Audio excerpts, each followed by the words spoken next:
Ikinahihiya mo ba ako, Andrew? Ikinahihiya mo ba kami ng papa mo?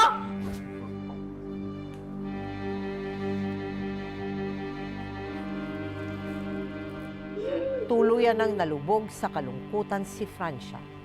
Madalas itong magkaroon ng panic attacks, lalo pat halos wala na silang makain araw-araw. Kaya nagpasya si Andrew na gumawa na rin ng paraan para matulungan ang mga magulang para sa kanilang mga gastusin.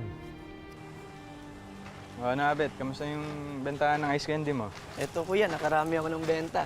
Baka bukas dadagdagan ko na ng justo.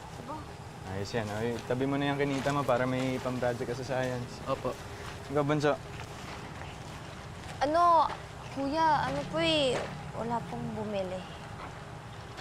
Walang bumili kahit isa? Wala po eh. Imposible naman yun. Baka hindi ka nag-alok.